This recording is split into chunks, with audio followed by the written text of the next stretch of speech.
So before I come back to the book, actually, I thought it would be good just to, I just want to get back to brother he wanted to get a question before we conclude before, so I wanted to start with that, and then we come back to the book. Yes. Basically, follow the last question around religion. You mean to say that the term religion doesn't quite encompass what our being is, that it's a limiting word, and basically the inverse of that, the meaning of Islam is inclusive of religion, but it's not limited to religion? Indeed, exactly. That's exactly what I mean. That the word religion does not encompass everything that is meant by demon. Right. And religion also is not the appropriate term to refer to many of the pre-modern religions either. So this is what Karen Armstrong, when she was making, is that those other religions sort of saw everything interconnected. It wasn't like a compartmentalization of belief here, practice here. Everything was part of an integrated whole. And in the political, social, the religious, quote unquote, limited sense, and the ritual, and all of those things went together, and they so you didn't really separate them in areas. The West, especially during the rise of capitalism, religion became compartmentalized, or an aspect of religious tradition was compartmentalized to now is restricted to belief and some aspects of the practice. So as long as the practice is not prohibited by national governments or doesn't threaten national governments, then those practices are allowed. Okay, so we're going to talk about taqwa, and on page 15, section is called Achieving Taqwa. And we're going to read just a couple of passages. So it says the only way to achieve the station of taqwa is through spiritual struggle. It's called jihad. That word in jihad comes from the same root. Jihad, it comes from the same root. But most of the time, jihad is utilized to refer to the spiritual struggle, whereas jihad is oftentimes utilized for the physical struggle, so the martial struggle. So there has to be some spiritual struggle. This is an important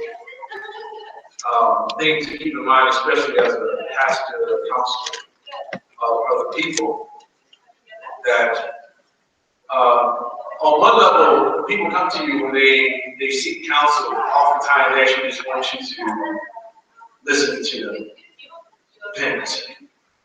And that is something to be medicated. Well, some people, that's all you need. You don't have to say anything. You come, they just want somebody to tell their story to. So if you've been a pastor or a chaplain, I've been a chaplain in the past, you learn that skill. You learn to go, okay, just be quiet, just pay attention. Once they get out of the system, that's all they want. But in other times, when we find people coming in, especially who are trying to commit themselves to a religious tradition, they may attempt to alter the tradition in a way that it conforms to their own whims. And they have to be told that part of your spiritual growth, as part of your spiritual growth, I think some of the sisters are getting a little bit distracted by the voices in the back.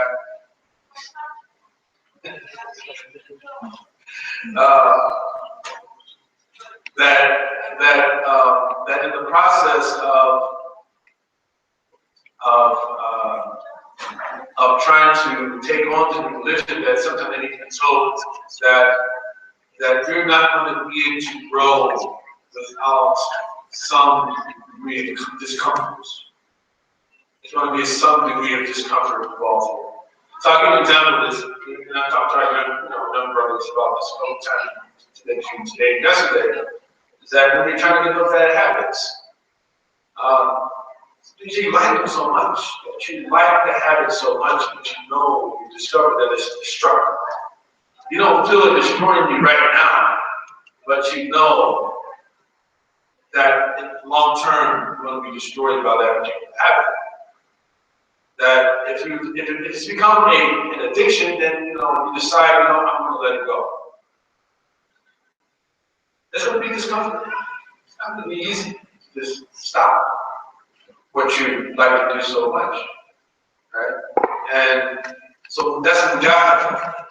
That is the job that you just swallow the bitter pill of withdrawal symptoms. People who are addicted to drugs, heroin, especially if you're talking about something like crack. There's no such thing as gradually stop doing crack. It's no gradual approach to that.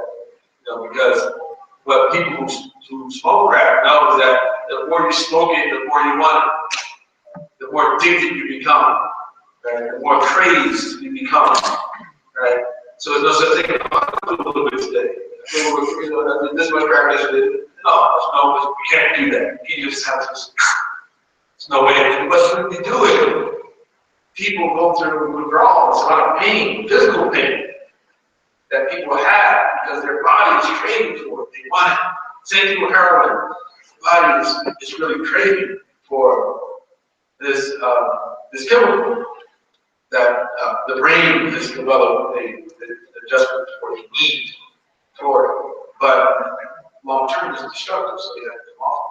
At least with heroin, there's methadone. It's a substance which really kills you slower, but it's also even more addictive. I actually worked with methadone as well. In fact, I used to for security, and I used to find people's cards and you could often go get their medication called methadone. So people with heroin addicts shouldn't come off of it. No, but there's pain and discomfort in that process. And the same thing you said about trying to let go of fat body, trying to let go of lying, you got so many different things that we enjoy doing. Or it can be other things, physical things, fornication, culture, a lot of other things. So to achieve, talk about what we don't do so for spiritual struggle. Spiritual struggle is not something that miraculously comes into one's life. It's something that, I just got to be the shave. And the shave is going to make this drive. Shave to I can make it. And all of a sudden, all my problems will be gone. Yes, my son.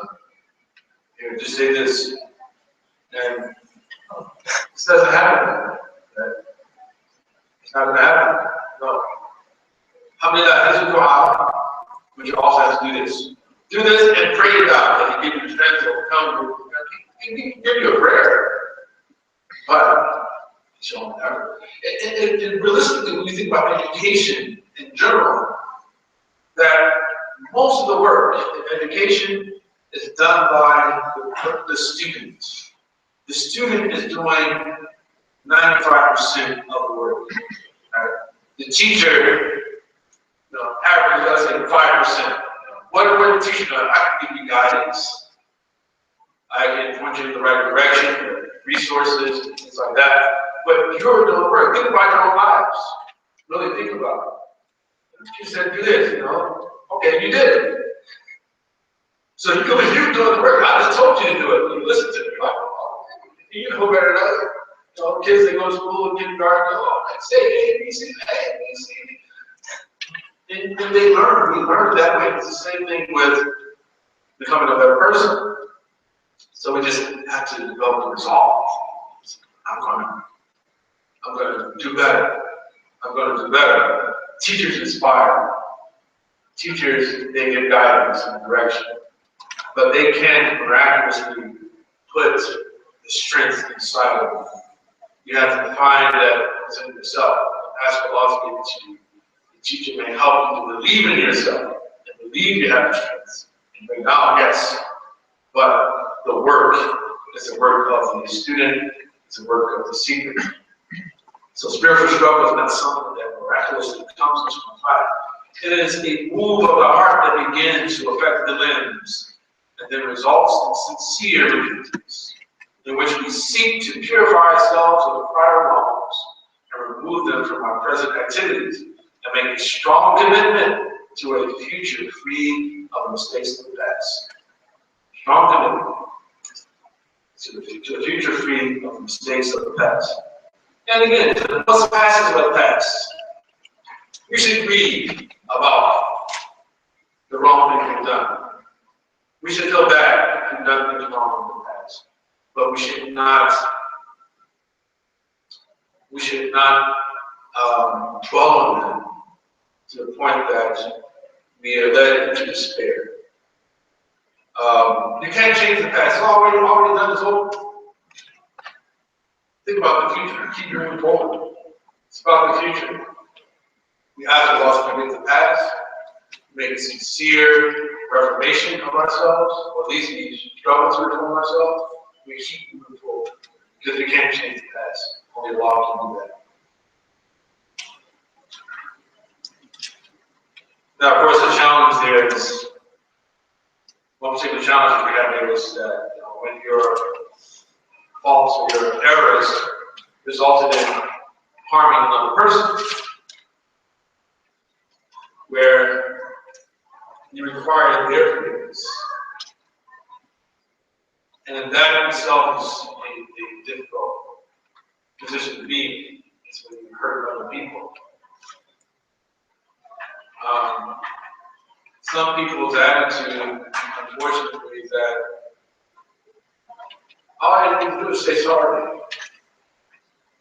So, man smacks his wife in the face, God forbid, or punches her, God forbid, right? Bloodies her mouth, swells her jaw, and then he says, I'm sorry. It's a mistake. I'm sorry. She screams at him, right? Smacks him, hits him. He said, I told you I'm sorry. So sorry. I mean, this doesn't work like that. You can't decide what other people should do. You did something serious. You seriously hurt that person, not only physically, but emotionally. The emotional pain is how long is it going to take that to go away? You just have to wait until they're ready to forgive you. Right? Be humble, be quiet, take it. You gotta take it. You deserve it. All the tongue lashings, the abrasiveness from the person that you've done wrong to, you gotta deal with it. But you pray that Allah touches their heart, helps them understand that you sincerely repent and you are sincerely remorseful. But in the meantime, you still have to wait until they forgive you, or they will. This is a problem, like, too. I have family members who've been in prison. And there's this sense at times, especially if they're Muslims, they're like, well, I'm a better person now. And they get out of prison and come home. But their entire lives have had things to be stolen money, more than anything else, stole money or hurt feelings in other ways. And then they come home and they believe, I'm reformed, I'm better. But people still deal with them as if they're the same old person. They don't buy it. Makes them angry. I'm changed. You know you're changed. But it takes time for other people to believe. If you keep walking the straight path, in due time, people will believe you. I remember younger, I was born a Muslim, but I haven't always been a good Muslim. my neighbors, they hate me to the core. See me out on the street, hanging on the corner, all the cops, me and my other friends, or tell my parents, they hate me. Yeah, and but how did that something happen in my life early enough that I didn't get too bad trouble? And I changed. And after a while, I noticed the attitude of my neighbors as well. They changed about me. To a point I even forgot where I used to be. But the system reminded me.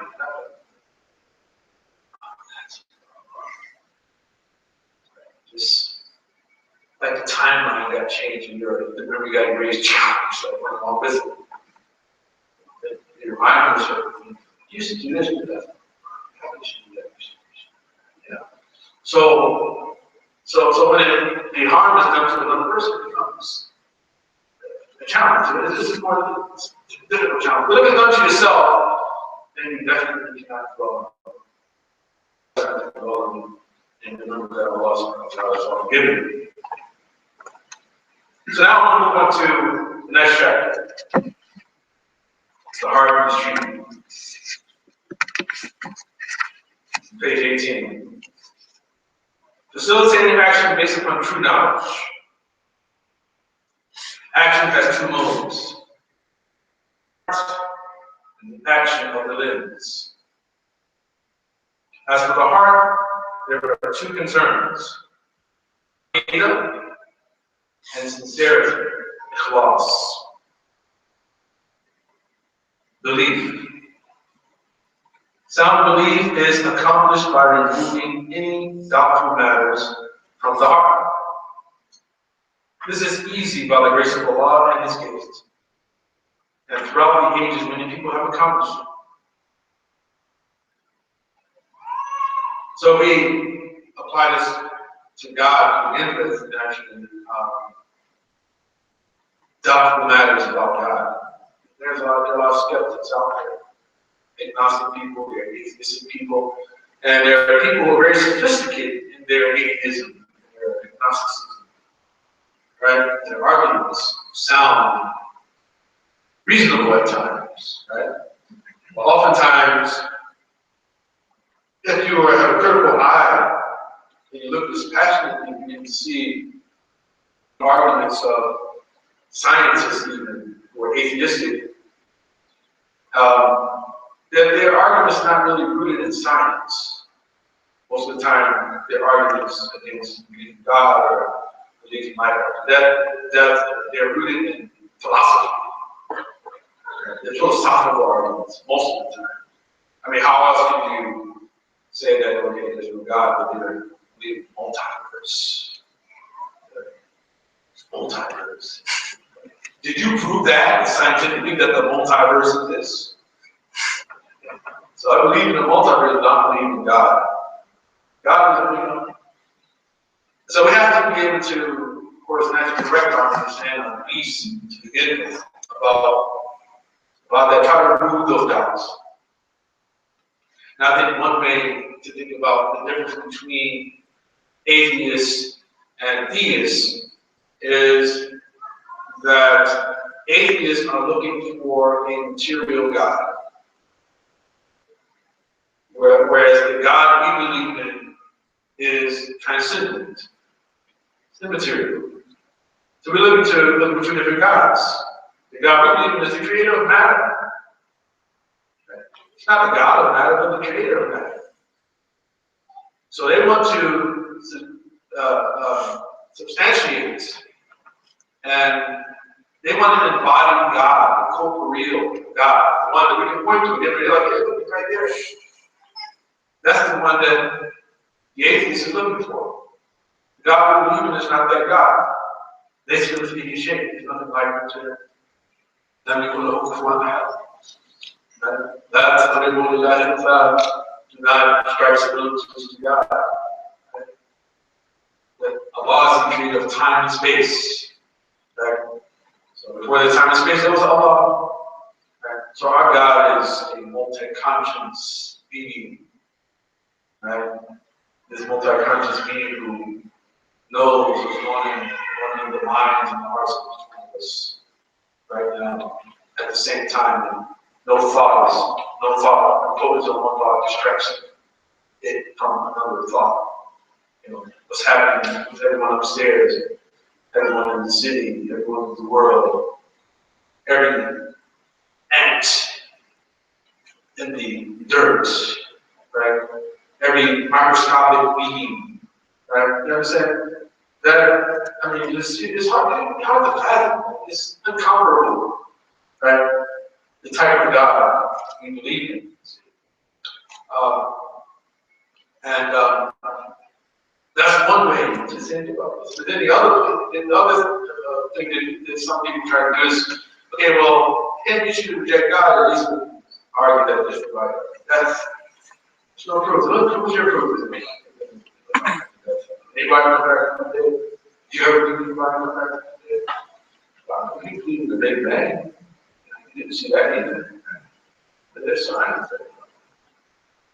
But anyway, I think still, if we deal with this, think about this in logical terms, basic logic, that if we want to apply an empirical method as well to this, then I would argue that there's no reason to believe that there's life after death than the opposite. And the proof is that because we are alive right now, right? We're alive right now. So the presumption should be that it's more likely that we'll be alive again because we've already established an experience which can become the basis of empirical method. Right? We had this experience. We didn't have the experience of the lack of life. We don't remember before life. We remember it now, but we've already had life. I think that this the greater, the more appropriate assumption is that it's more worthy assumption is that there is, even if there's all this coincidence, why can't there be another big coincidence? I have reason to believe that there's going to be another coincidence later on. After this goal, there will be another coincidence because we had one already. So it starts with this understanding the nature of the forgiver, understanding our own nature as well. Some believes the concept of removing any doubtful matter from the heart. This is easy by the grace of Allah and His gift, and throughout the ages many people have accomplished it. The second thing is sincerity. It is extremely difficult to achieve sincerity of the heart through the actions of the limbs. The entire creation was at a standstill when it heard the words of the Creator. They were only commanded to worship Allah sincerely, with the vision solely for Him. Right. So, belief sincerity is the start of treating the heart, purifying belief, and focusing or making one's aims rooted in sincerity. And that begins with the niyya, right intention, and then honesty of the tongue, truthfulness of the tongue. On page 19, the next to last paragraph, it says, how then can we remove worldly motivations from our actions? The answer lies in the gratification of our intentions. Actions are only in accordance with intentions. Thus, starting with the intentions behind the act is the beginning of achieving a state of living for the sake of Allah. It's the beginning of achieving a state of living for the sake of Allah subhanahu wa ta'ala.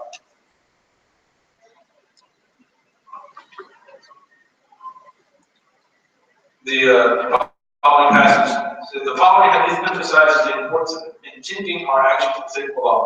First, people will be judged for their resurrection by the following: a man who was martyred, who was brought into to the divine presence and show him blessings, who listens to them and who is asked, what do you do with all these blessings? He will reply, I fought for your sake. It was martyred. Allah the Exalted will say, you lied. You fought to be called a courageous man. And it was said about you, and thus you have been accused. It is then ordered that he be taken to the fire. Then someone who studied the Quran and taught it is brought into the divine presence and shown his blessings. And he acknowledges them and then is asked what he did with them. He responds, I studied knowledge and transmitted it, and I recited the Quran for your sake. It is said to him, you lied. Rather, you desire to be called learned. It is said about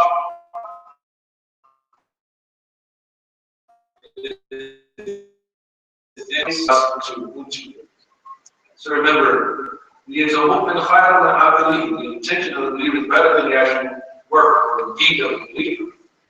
This is an example of what's meant by this. In the next section, achieving sincerity, it says, one of the most effective ways to achieve sincerity and remove blemishes from our intentions is to guard our tongues and always being truthful.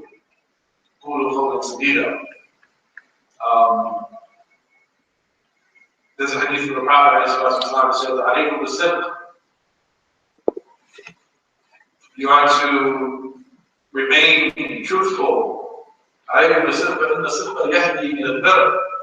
Because truthfulness leads to righteousness.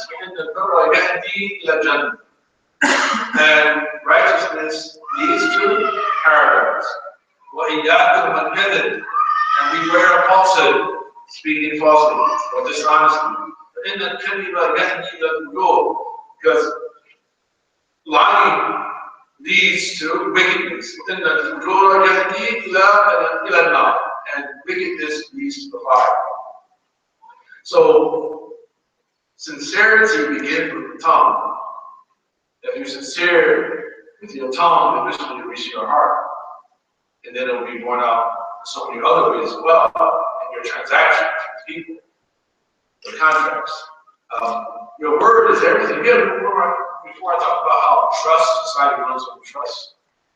If you're a liar, who's going to trust you? You're a liar. Who's going to trust you? You can't trust anything you say. Right? Even when you're telling the truth. Boy cry wolf, right?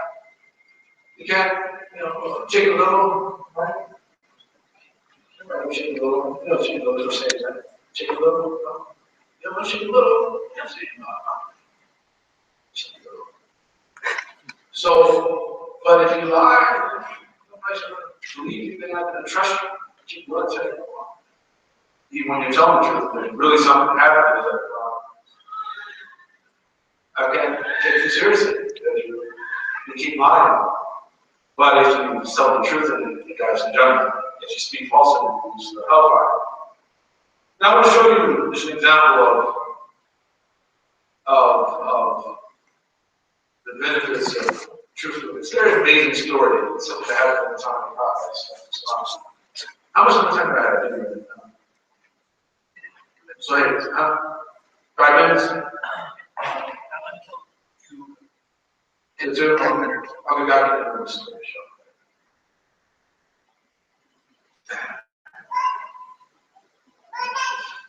There's the Battle of Tabuk in the year 630. It was the last battle or the last campaign that the Prophet had embarked on in the northern part of Saudi Arabia, Tabuk, the area called Tabuk. And in this particular campaign, it was extremely arduous. The campaign that it was an intensely hot day, very long distance of travel, that the Sahaba themselves found themselves having to share one another's meals. Like, how do you talk about how like two men had to share one date? That some of them didn't have getting camels or horses to ride on, so like 2 or 3 people will be on one camel traveling. They were running low on water, so some of them actually, they would have to slaughter them on camels. At any rate, the Muslim armies were largely volunteer armies. The Prophet didn't force people to fight. If he knew that person was a coward, he would just say, no problem, you can stay. They had consciences and objectives to fight. And one of those people was Hassan al-Thabit. He was actually, famous poet who defended the Prophet. When you read his biography, he talk about how he was scared of the cowards. So he participated in any of the Prophet campaigns. But the Prophet, he didn't call him hypocrite or anything. Say, no, Hassan doesn't fight. Stay home. So he didn't force people to go. But people had reason to go, who were not considered to be cowards. Like you had your mount, you had your weapons, things like that. And you would go, the Prophet expected them to go.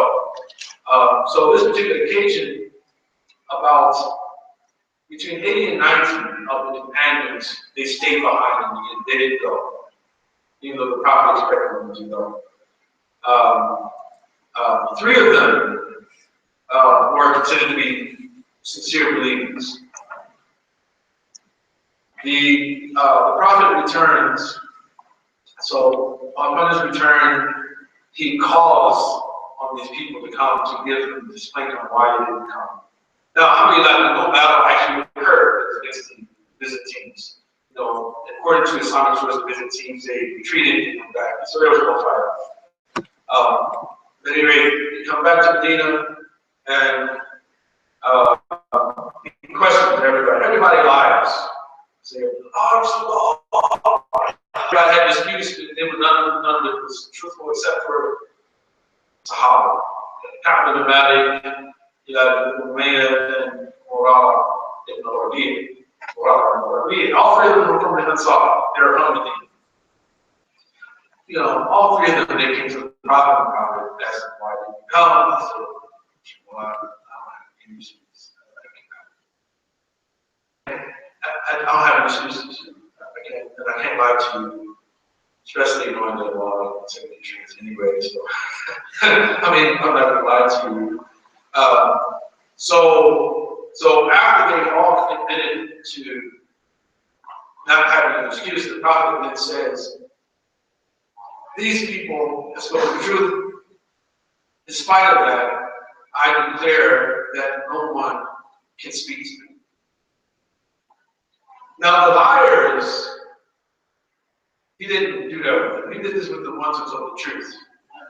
3 people told the truth. You can't give salam to them, you can't talk to them. Boycott. 2 of them, Hilal and Murara, they went home and they just really couldn't stand it. They couldn't bear it. They stayed at home the whole time crying. This went on for a period of 50 days, 50-day boycott.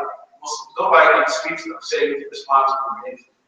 But Ka'b ibn Malik, he was a bit, had alligator skin, something, what we call it. He would go and mix with the people, each other.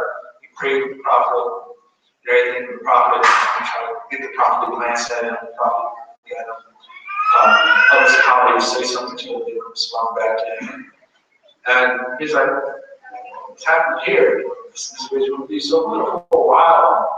So he visited his cousin, Abu Qatada, which he goes climbed over his wall and he says, Abu Qatada, Assalamu alaikum. And Abu Qatada doesn't say anything, he just stays quiet. Assalamu alaikum. He stays quiet. Assalamu alaikum. Nothing. He says, don't you know that I'm a real believer? Abu Qatada responds to him, Allah wa Rasulullah, Allah's messenger of this. He said that destroyed me, really made me feel very bad. So he goes home, and after the 40th day passes, a messenger from the Prophet comes to his house. All the houses of all 3 of these men says, don't touch your wives.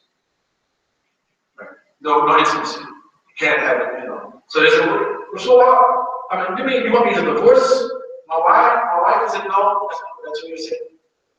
Don't approach your wives. That's what I said. So God, he sent his wife there.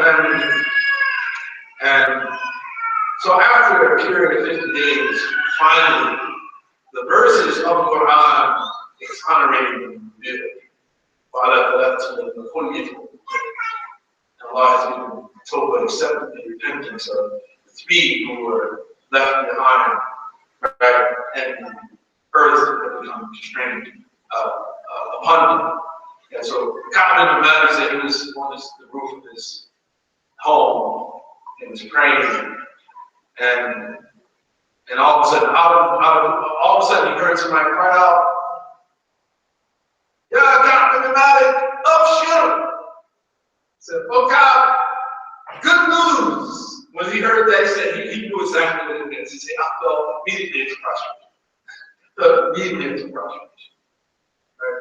And so then they go to the masjid. Now the Prophet and all the believers that surround the Prophet husband, and he's smiling at them. But you see, sometimes the reward of honesty can get you into hot water, right? But we choose honesty. We choose to be honest. And this is what Allah says,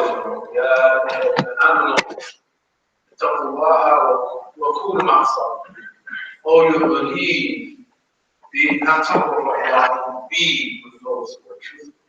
Be with the truthful. And this is one of the verses that are revealed after this event. But simple, yahdi ila al-birr, honesty leads to righteousness. But in the birr, yahdi ila al-jannah, and righteousness leads to jannah. This is one of those lessons. So if we're to be honest, one of the things that we actually avoid from our tongues is falsehood. So that was the very first thing we spoke about in the next section. So with that, I leave you right now. Break. I'll soon be a swap. And the next session will be this evening. Yeah, okay. So inshallah, we'll continue after that. And no questions. That's it. All right. Did you have any questions? I thought you were going to hand this up. Okay.